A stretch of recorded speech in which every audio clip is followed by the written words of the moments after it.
में खुश आमदेद। मैं हूँ आपको सईद काजी और मेरे साथ हैं मियाँ शाहिद साहब।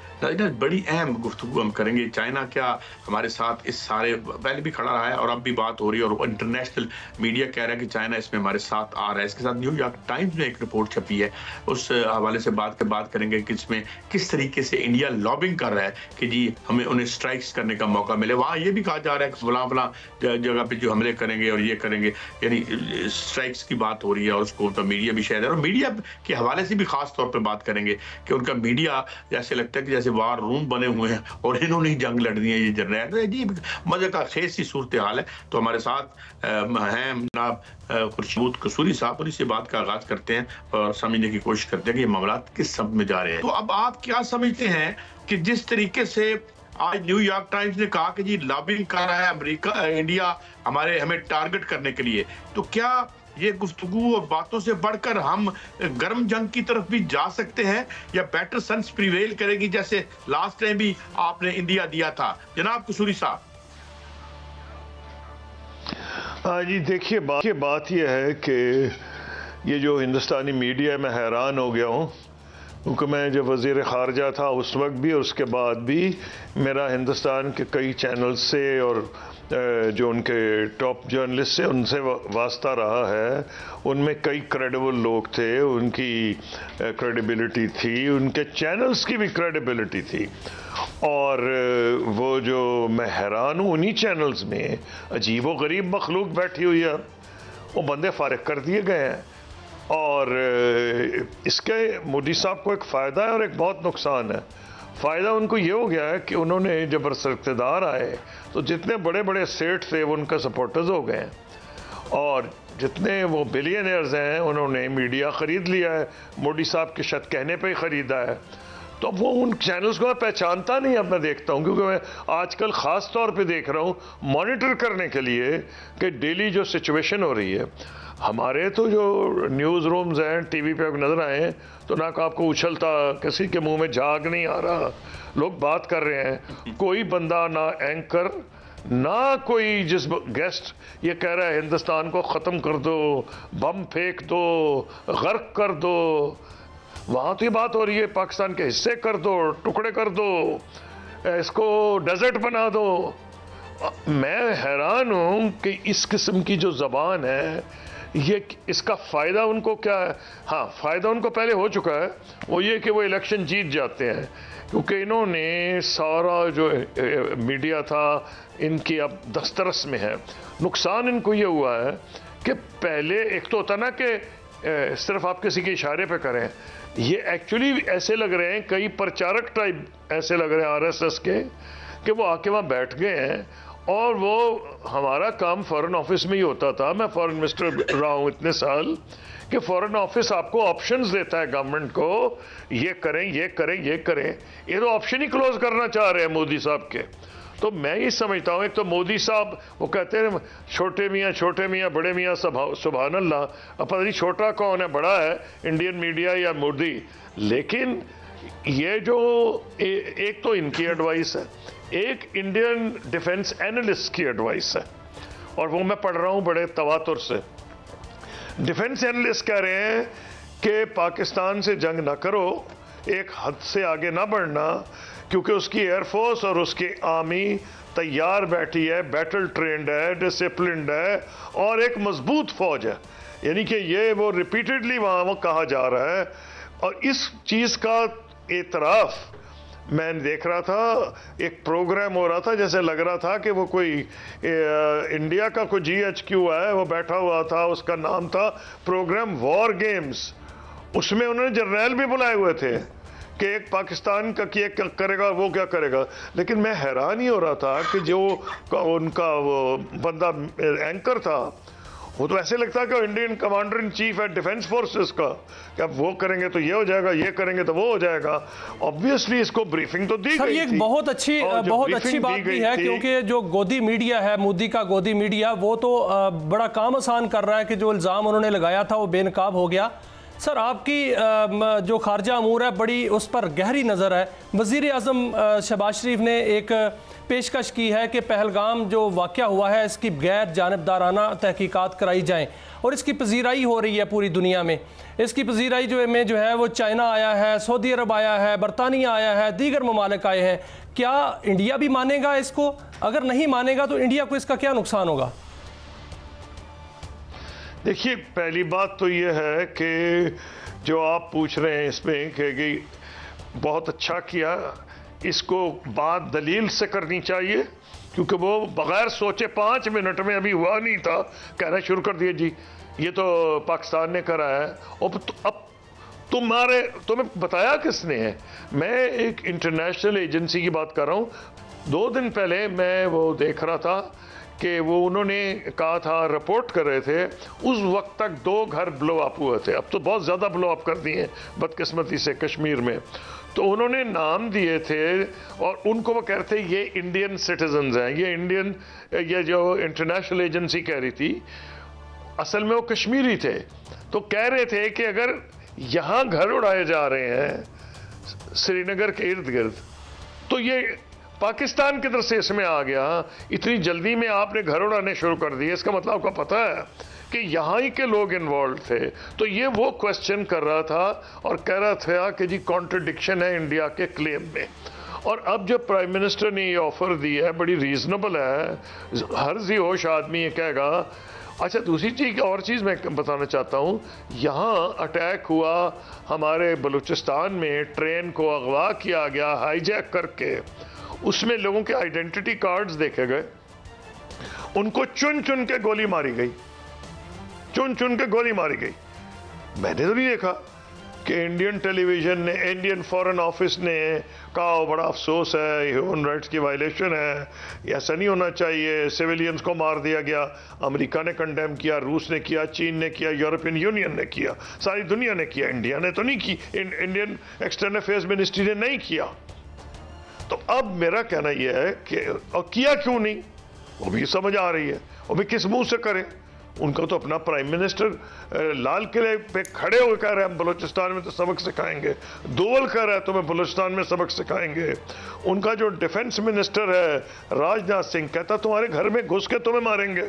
और फिर बड़ी बेशर्मी और ढिठाई से लीक आउट किया, इस बंदे को हमने कश्मीर में मारा है, इस बंदे को हमें गुजरांवाले के करीब मारा है, यानी कि बड़ा उनका ही है। फिर उन्होंने और तो और अमेरिका में और कनाडा बंदे मारने शुरू कर दिए।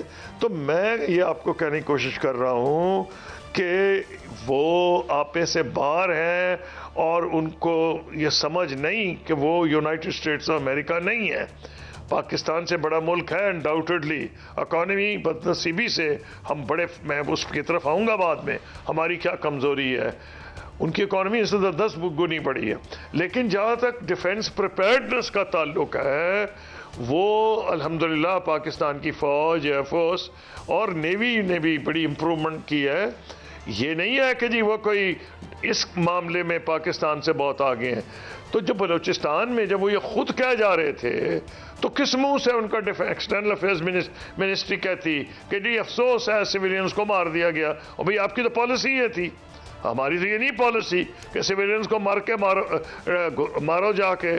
और इसलिए फॉरेन ऑफिस को कोई हेजिटेशन नहीं हुई, उसने किसी से पूछा भी नहीं और उसने कंडेम कर दिया।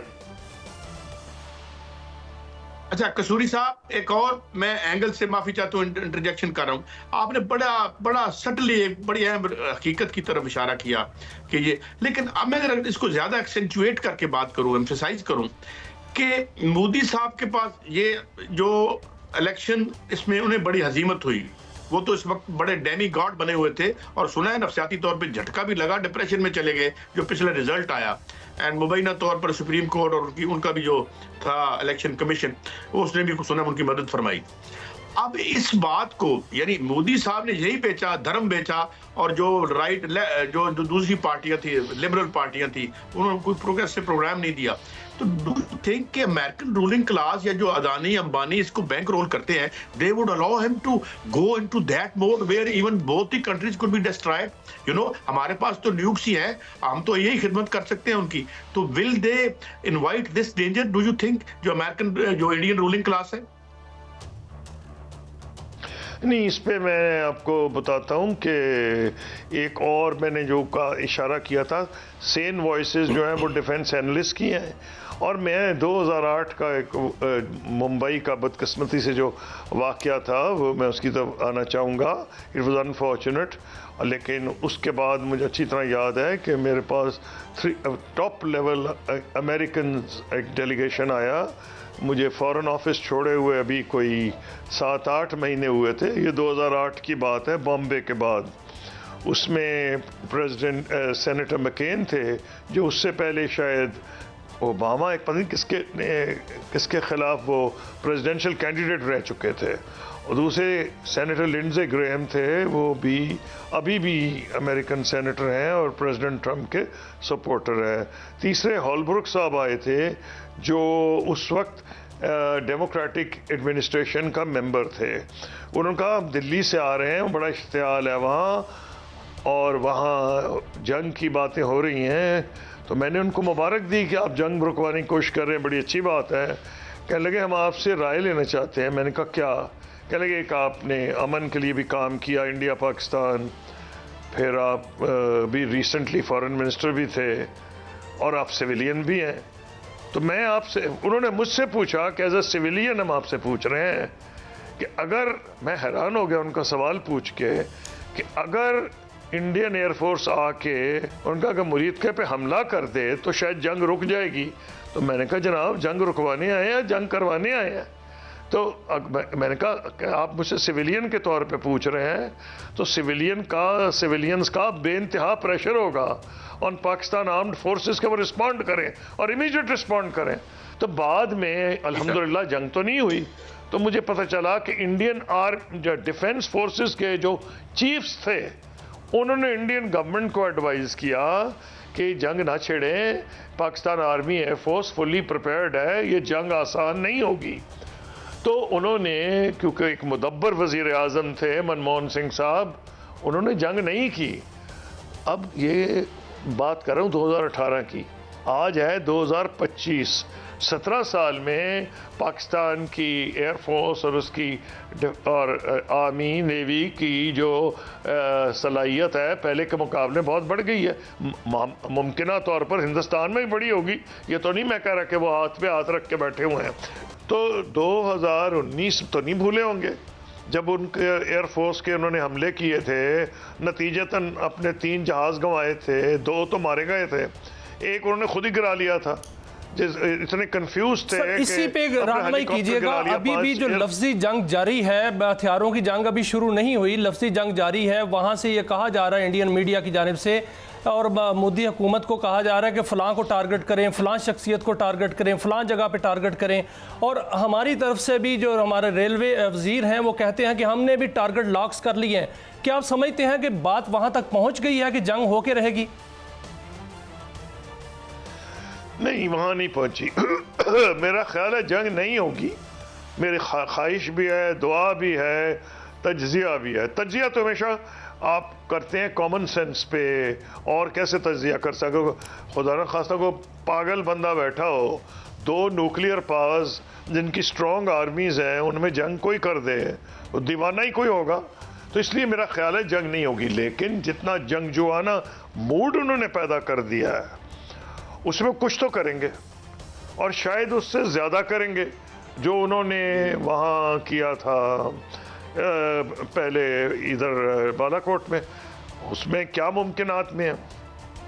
ये मुमकिनात में से है कि अब के लैंड और एयर कंबाइंड करें, और मेरा अंदाज़ा यह है कि जो डिस्प्यूटेड लाइन ऑफ कंट्रोल तक लिमिटेड रहेगा।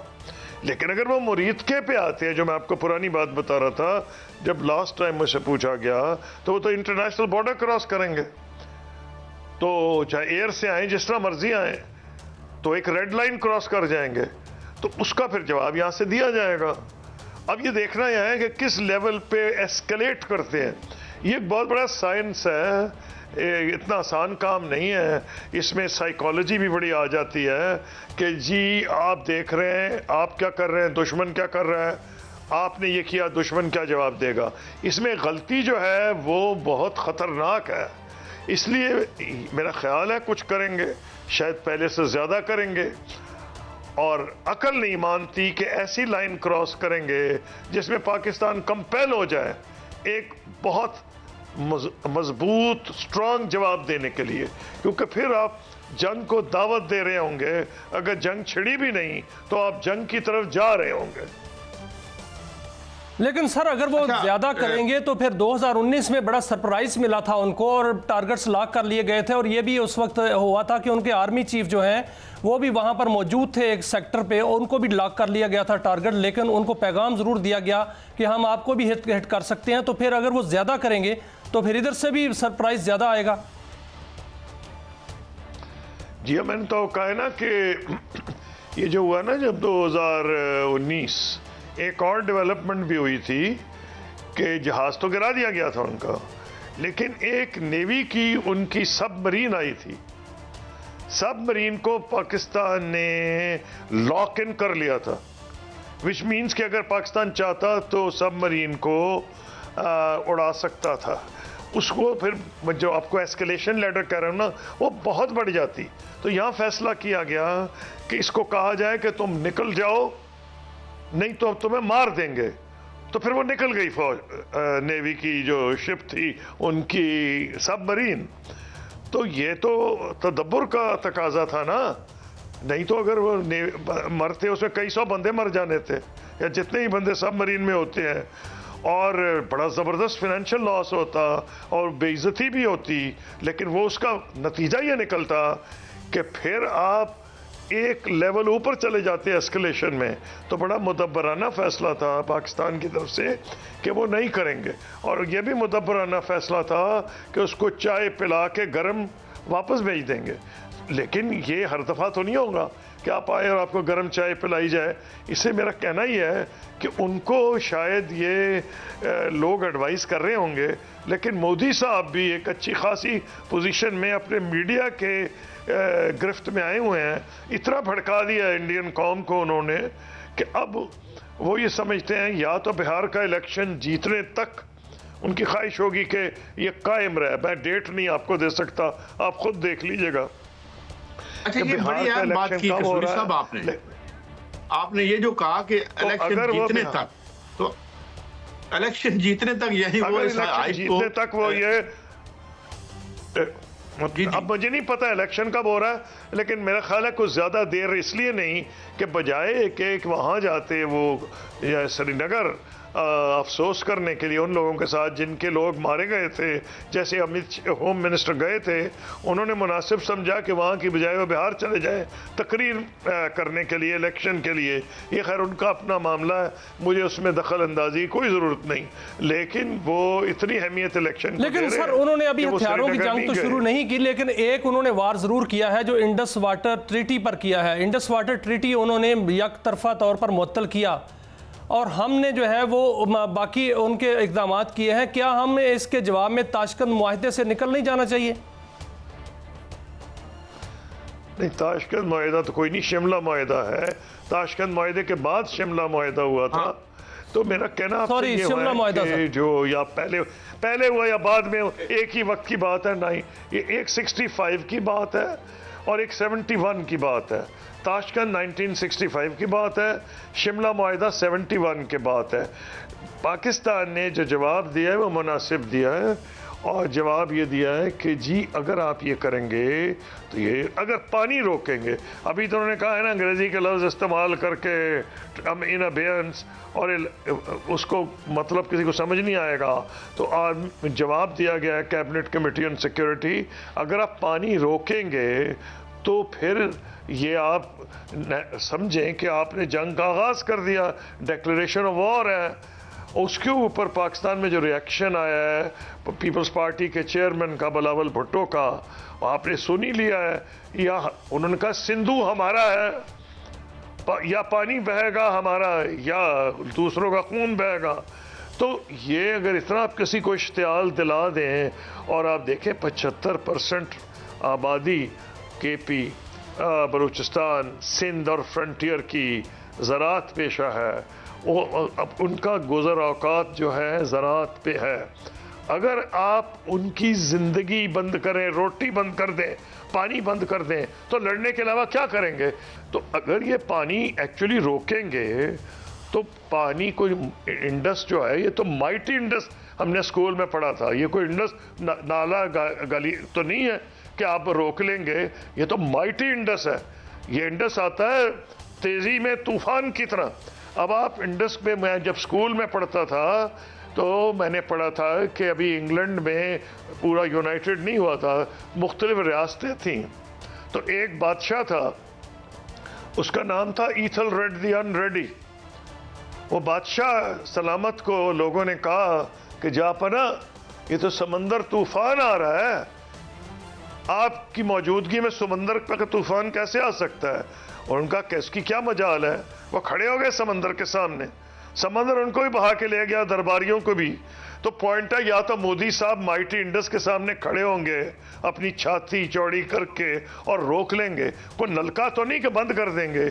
और भाई अगर आप कोई बनाएंगे इंफ्रास्ट्रक्चर जो हमको भी नजर आ रहा होगा, तो क्या यहाँ के लोग पागल है कि हमें पता हो कि आप हमें मौत के सामने खड़ा कर रहे हैं, हमें आप भूखा मारना चाहते हैं, हमें प्यासा मारना चाहते हैं, तो ऑप्शन क्या है पाकिस्तान के पास?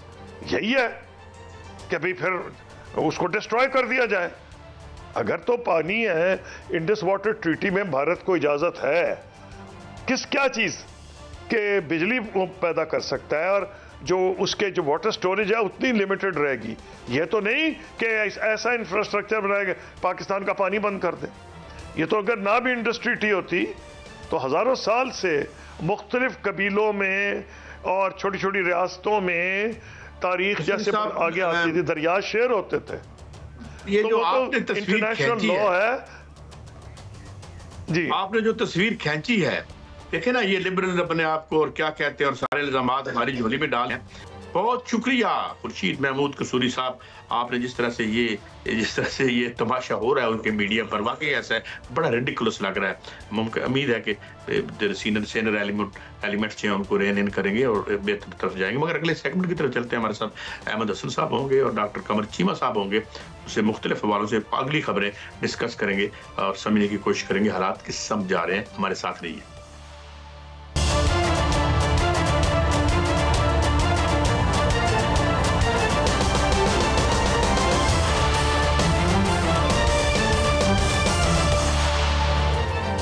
वेलकम बैक नाज़रीन। अब दूसरे सेगमेंट की तरफ बढ़ते हैं और दो इंतहाई अहम दानिशवर जो गहरी निगाह रखते हैं इन तमाम वेरी सीरियस डेवलपमेंट्स जो हो रही हैं हमारे खित्ते के हवाले से, डॉक्टर कमर चीमा है और अहमद हसन साहब दानिशवर हैं, बैनुल-अक़वामी अमूर के माहिर हैं।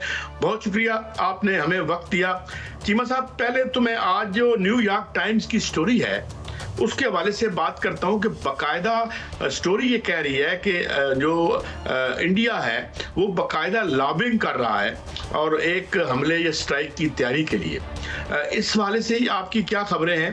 और ये और एक और बात, क्योंकि देखें ना, it's like playing with fire, दो न्यूक्लियर आर्म्ड स्टेट्स हैं और अगर उसमें, और हमारे पास तो जाहिर है कि अददी बर्तरी उन्हें हासिल है। हमने डेटर्स के लिए एटम बम बनाया था वो कुछ इस्तेमाल के लिए तो नहीं होता, मगर ये कि हमारे पास क्या कोई इंडिया ऑप्शन छोड़ेगा? And do you think that things are going to that point of no return, which is a horrible scenario not for us only but the whole of this globe? जनाब चीमा साहब।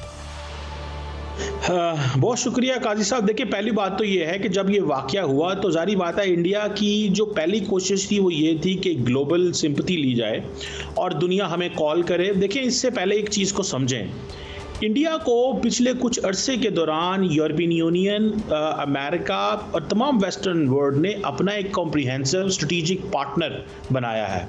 Even कि American एक step आगे चले गए, उन्होंने कहा comprehensive global strategic partner India and America की है। इंडिया कहता है कि हमें इस लेंस से आप देखें, बिकॉज आप हमें अपना पार्टनर कहते हैं, तो जो हमारा मसला है उस मसले को एड्रेस करें। सो उसके लिए उन्होंने क्या किया कि जब ये वाकया हुआ तो उन्होंने कहा कि जिस तरह की हमें ज़रूरत है वो ज़रूरत दी जाए। मिसाल के तौर पे चलो नेटो कंट्रीज़ का तो ये है कि अगर एक पे हमला तो सब पे हमला एक चीज़ है, तो वो कहते हैं कि हम आपकी ऑलमोस्ट एक नॉन नेटो एलाय हैं, हम आपके इंडो पैसिफिक में पार्टनर हैं, आप हमसे चाइना में सपोर्ट मांगते हो, चाइना के खिलाफ सपोर्ट मांगते हो, एशिया पैसिफिक में कहते हो, इंडो पैसिफिक में कहते हो अपनी नेवी को एक्सपैंड करो, हम वेपनाइज कर रहे हैं फिलिपाइन को और बहुत सारे मुल्कों को, वो कह रहे हैं कि हमें हमारी जो हम कहते हैं वो करो। सो वेस्टर्न वर्ल्ड जो है उसने इस चीज़ को महसूस किया और उन्होंने एक पैटर्न बस स्टडी किया इनका कि ये जो कर रहे हैं उसके मिसाल के तौर पर जिस दिन ये वाक़या हुआ है काजी साहब, उसके ठीक 28 घंटे के बाद तमाम की तमाम चीज़ें जो हैं वो कर दी गई।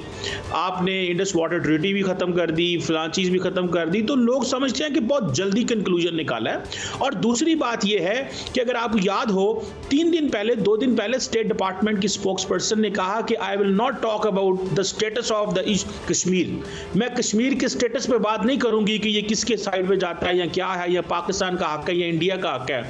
तो बेसिकली इंडिया, ये जो अब आपका सवाल है और ये जो न्यूयॉर्क टाइम की स्टोरी है, इसमें अगर देखा जाए तो इंडिया उस तनाज़र में लगा हुआ है कि अगर मुझे जितनी ज़्यादा वेस्टर्न सपोर्ट आए, मैं आपको थोड़ा सा 2019 में ले जाता हूँ जब डोनाल्ड ट्रंप साहब ही प्रेसिडेंट थे, माइक पॉम्पियो उस वक्त सेक्रेटरी ऑफ स्टेट थे, उन्होंने कहा था कि India has a right of hot pursuit, कि इंडिया को हक है कि अगर उस पर होता है तो वो फॉलो कर सकता है उन मिलिटेंट ग्रुप्स को, और यही वजह है कि बालाकोट में उन्होंने कहा जी हमने की है। So this time the world is not going to give them support. एक मैं यहां पे आर्गुमेंट और देना चाहता हूं काजी साहब, I think India fail to understand this one thing कि जो बांग्लादेश के अंदर तब्दीलियां आई हैं, बेसिकली अमेरिका चाहता है कि इंडिया का जो फुटप्रिंट है उसको कम किया जाए।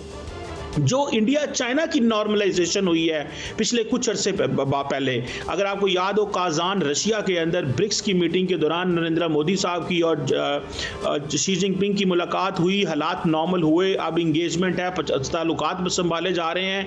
अब शी जिनपिंग ने कहा कि ड्रैगन एंड एलिफेंट टैंगो होगा, डांस हम करेंगे।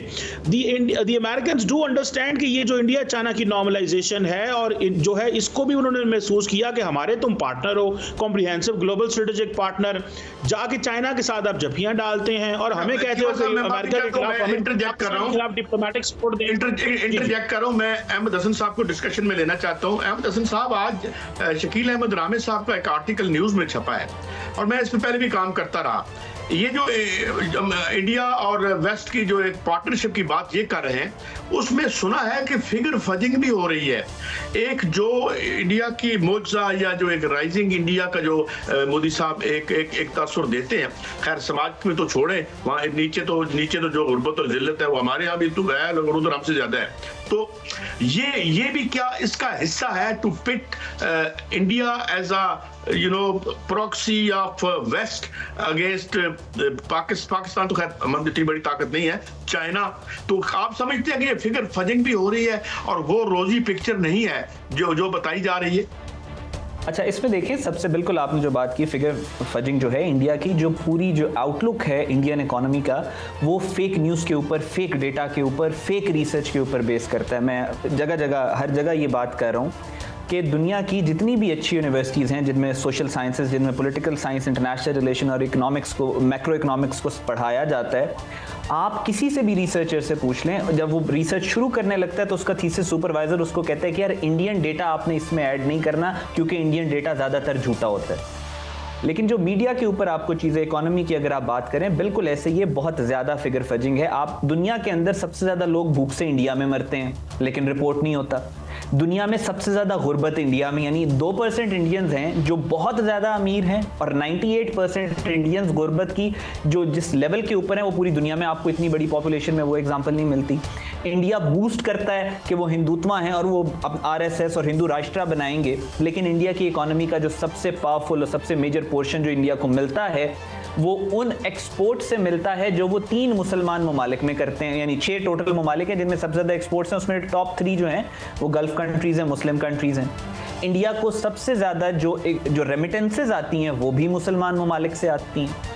पूरी दुनिया के इकोनॉमिक इंडिकेटर्स में आपका जो पूरी दुनिया में सबसे ज़्यादा पेगन कल्चर आपको इंडिया में मिलता है। इंडिया के अंदर ऐसे गाँव मौजूद हैं अभी भी जहाँ पे खामन मर जाए तो औरत अपने आप को उसके साथ जला लेती है। बहुत ज़्यादा फेक न्यूज़ वहाँ से फैलती हैं। एक फेक न्यूज़ उनकी तरफ से आई कि चाइना जो है वो पाकिस्तान को मिसाइल दे रहा है। आप क्या समझते हैं कि ऐसी कोई न्यूज़ है और इसमें कोई हकीकत है? दूसरा, अभी जो चीमा साहब कह रहे थे कि उन्होंने लॉबिंग शुरू कर दिया, क्या वो अपनी लॉबिंग में कामयाब हुए हैं? मुझे तो लगता है कि उनको ना अंदरूनी तौर पर ना बैरूनी तौर पर कोई पजीराई मिली है, जो कि पाकिस्तान के वज़ीर आज़म को एक पजीराई मिली कि उन्होंने कहा कि गैर जानबदार तहकीकात कराई जाए।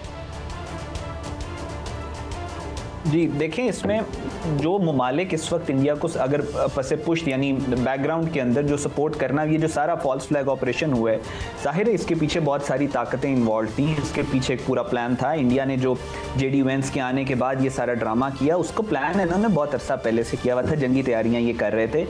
तो फॉल्स फ्लैग ऑपरेशन का मकसद ये था कि दुनिया से सपोर्ट लेना, लेकिन वो इतने भोंडे अंदाज से इन्होंने किया कि एक्चुअली कोई मुल्क उसको डिफेंड कर ही नहीं सकता। जो इंडिया को सपोर्ट करना भी चाहते हैं वो भी ऑफिशियली इसको सपोर्ट नहीं कर सकते, इंडिया के स्टैंड्स को। दूसरी बात ये कि मैंने लास्ट प्रोग्राम में भी आपके साथ ये डिस्कस किया था, मुझे अच्छी तरह याद है कि दुनिया में इस वक्त हार्ड पावर का दौर है। अच्छा अहमद हसन साहब, मैं बीच में सॉरी इंटरजेक्ट करता हूँ, मैं चीमा साहब के पास जाने से पहले, मियां साहब आपके पास एक स्टोरी है कि why the lion share of all the hits और जो टेररिस्ट अटैक्स हैं वो बीजेपी के गवर्नमेंट में रिपोर्ट हो रहे हैं, और मैं एक वीडियो भी देख रहा था, वायरल हो रही थी, और ये इलेक्शंस के करीब होते हैं। इसके बारे में मुझे बताएं, फिर मैं चीमा साहब से रहनुमाई लेता हूँ। मियां साहब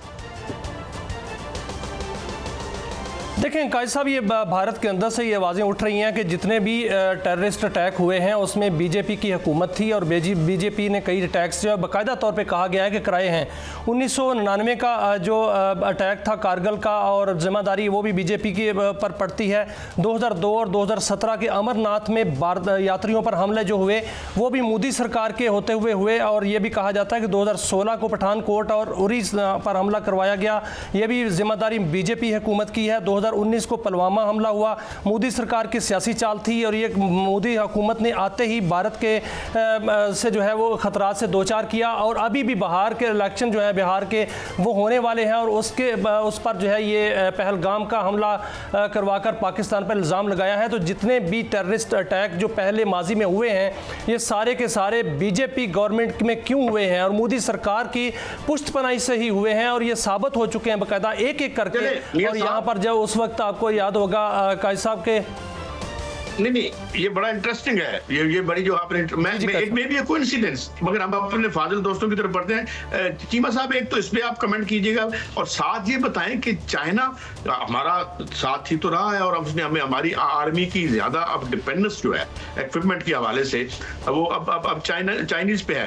तो इन खबरों में कितनी सदाकत है कि जो कहा जा रहा है कि कुछ डिप्लॉयमेंट्स हो रही है, कुछ जो है वो मिसाइल सिस्टम्स आ रहे हैं, इसमें कितनी सदाकत लगती है आपको चीमा साहब?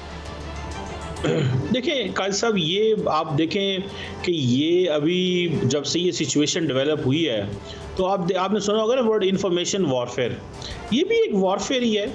खबर फैलाना, फेक न्यूज़ फैलाना और ख़बरें बताना, जनाब पाकिस्तान की ये कर रहा है, कोई कह रहा है जी पाकिस्तान की लीडरशिप मुल्क से बाहर चली गई है, कोई कह रहा है जी ये हो रहा है, कोई कह रहा है वो हो रहा है। तो ये बस आवाम तक चीज़ें फैलाने के लिए चीज़ें होती हैं।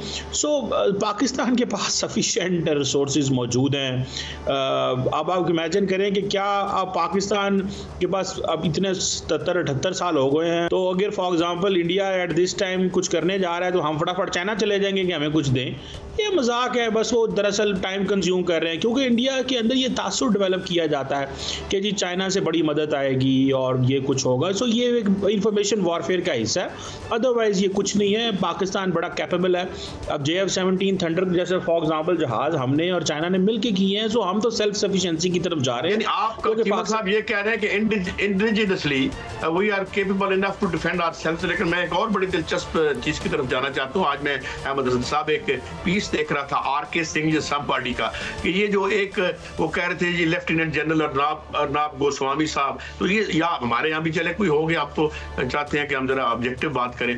तो ये सारी जंग जो है मुझे लगता है कि इंडियन मीडिया पे, और मैंने आपको भी इस जंग में हिस्सा लेते हुए देखा है, तो ये मतलब is this the way the Indian बहुत अच्छे प्रोग्राम होते हैं। मैं वहाँ पे खापर साहब को देखता हूँ और अरुंधति राय को फॉलो करता हूँ, और ये जो जवेद नकवी साहब हैं जो डॉन के हैं, they are very good people and I'm really fan of them, but this part of the Indian media ये कुछ बड़ा unthinkable सा है। ये क्यों कैसे डेवलप हुआ अहमद हसन साहब?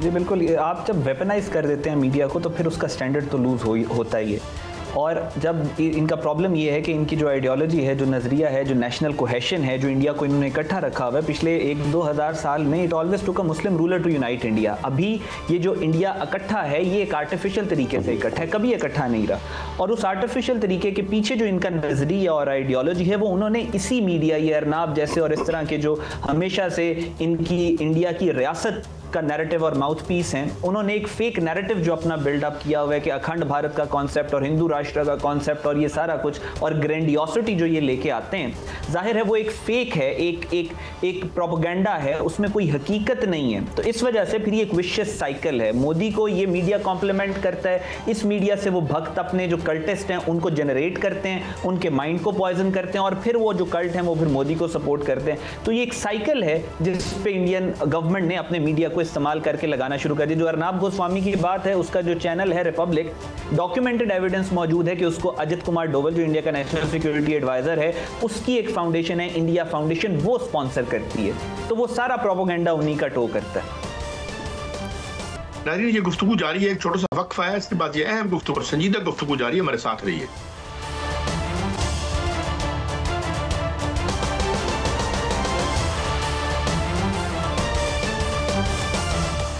जी वेलकम बैक, आगे बढ़ते हैं। मियां साहब आपका कुछ सवाल हो तो प्लीज जरा, मैं चूंकि गैर में दूर बैठा हूं, मैं भी आपसे कुछ बातें शेयर करता हूं। या बहुत से ऐसा मैं अहमद हसन साहब से सवाल करना चाह रहा हूं कि इंडिया के अंदर जो माहौल बना हुआ है वो इस तरह का है कि जो उनके आर्मी पर्सनल्स हैं वो कभी मोदी के पास जा रहे हैं, कभी कहाँ जा रहे हैं, वो इस तरह लग रहा है कि जैसे कोई हमले की तैयारी में है। आपको क्या ये लग रहा है कि 48 घंटों में कोई ऐसी कोई हरकत हो सकती है, और अगर कोई ऐसी हरकत होती है तो हमारी तैयारी क्या होगी? दूसरी जानिब हमने आईना दिखाया और उन्होंने 16 चैनल बंद कर दिए, GNN समेत 16 चैनल जो हैं वो वहाँ पर उनकी नशरियात बंद कर दी हैं, यूट्यूब पे चैनल्स बंद कर दिए हैं, जो डिजिटल मीडिया है वो बंद कर दिया है। तो ये कितनी कोताही और कितना ही कम ज़रफ़ी है कि उन्होंने वो, लेकिन इसके बावजूद जो इंडियन अवाम है वो उनके ख़िलाफ़ उसी तरह बोल रही है। तो क्या कोई ऐसी 48 घंटे में कोई ऐसी हरकत हो सकती है अहमद हसन साहब? अच्छा, उसमें ये हुआ है कि जो आपने बात की है, बिल्कुल इसमें कोई डाउट नहीं है कि जितना प्रेशर मोदी के ऊपर इस वक्त पड़ चुका है, जितना बिल्डअप हो चुका है, अगर मोदी कोई मिस एडवेंचर नहीं करता तो ये जो उसके भक्त हैं या जो उसकी पॉलिटिकल सपोर्ट है इवन विद इन बीजेपी, उसके खिलाफ बहुत ज़्यादा सेंटिमेंट डेवलप करेगा। तो मोदी को इतना ओवर कमिट कर चुका है मोदी का अपना गोदी मीडिया कि अब उनके लिए मजबूरी हो चुकी है, उन्होंने करना है। उनकी सारी सिग्नलिंग यही है कि वो एक लिमिटेड कन्वेंशनल अटैक पाकिस्तान के ऊपर करेंगे, कश्मीर वाले रीजन पे, गिलगित बल्तिस्तान पे करते हैं या कराची के ऊपर करते हैं। बहरहाल उनका एक मेगा, यानी वो बालाकोट की तरह की जो स्ट्राइक्स उन्होंने ड्रामा किया था उस तरह का नहीं कि 4-5 जहाज भेजेंगे, इससे मैग्नीट्यूड में थोड़ा बड़ा miss adventure, yes it is on the cards. New York times की रिपोर्ट भी आपको कह रही, जो इंटरनेशनल जरीदे हैं उनकी रिपोर्ट्स भी आप कल से पढ़ें। और इंडिया के अंदर भी जो इनकी जियोपॉलिटिकल सिग्नलिंग है, जो इनका वॉर हिस्टीरिया है, जो इनकी ग्राउंड के ऊपर ट्रूप्स की मूवमेंट है, वो सारी इंडिकेट कर रही है कि yes next 42 to 78 hours are going to be very very important for Pakistan. एक बात की गारंटी है कि ये जो करेंगे उसका रिस्पॉन्स डिसप्रपोर्शनेट होगा और इररेशनल, जिसको ये कहते हैं ना कि हम जी रैशनल, जो इंटरनेशनल रिलेशन में टर्म होती है रैशनल की, कि अगर एक स्ट्राइक की है तो आप, अगर उन्होंने 2 स्ट्राइक की हैं तो आप 1 स्ट्राइक करें, आप उनको नुकसान ना पहुंचे, वो नहीं होगा।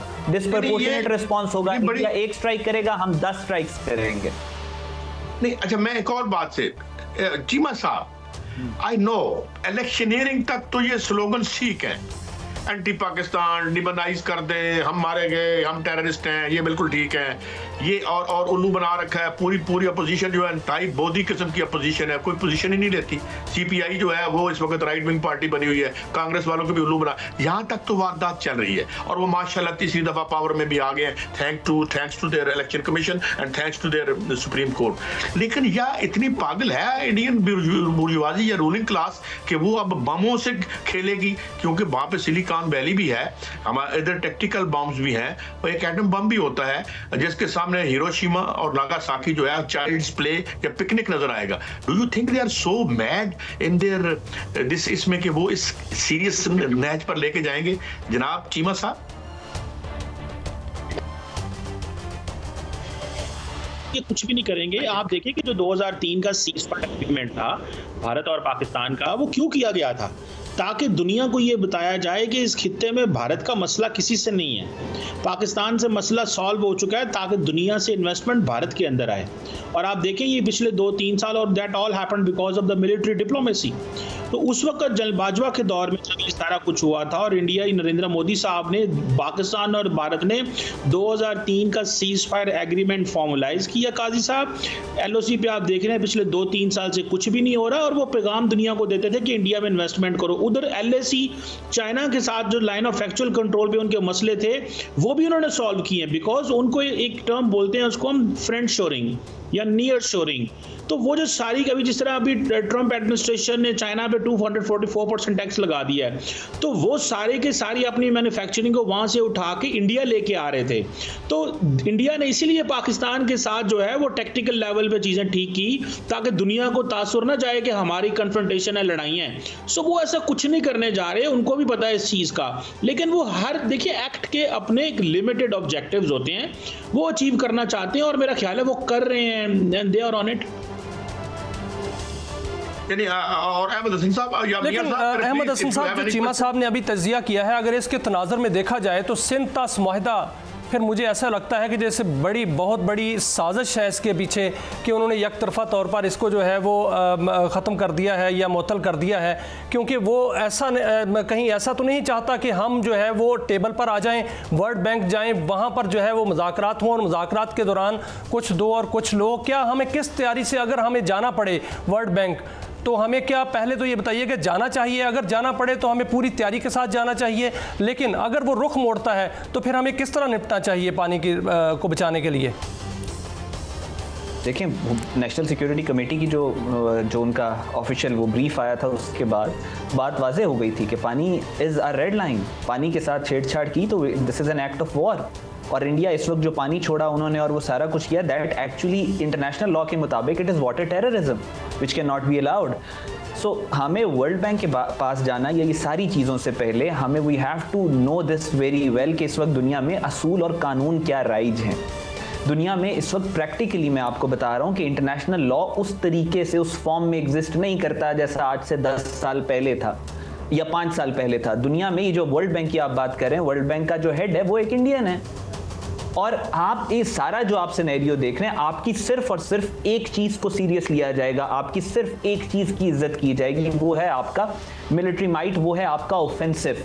जितने ऑफेंसिव आप होंगे उतना ज्यादा वर्ल्ड बैंक भी आपकी बात मानेगा, उतनी आपकी बात IMF भी मानेगा, उतनी UNO भी मानेगा, उतनी अमेरिका भी मानेगा, उतनी दुनिया की हर ताकत मानेगी, क्योंकि दुनिया हमेशा जीतते हुए घोड़े के ऊपर बैट करती है। ये इंटरनेशनल रिलेशन है, इसमें जज्बात नहीं है। You don't get what you deserve, you get what you negotiate.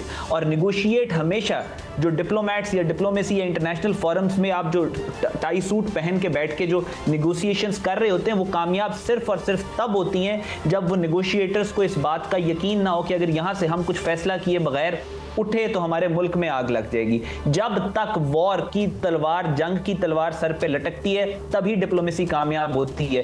If war is out of the equation, there is no diplomacy.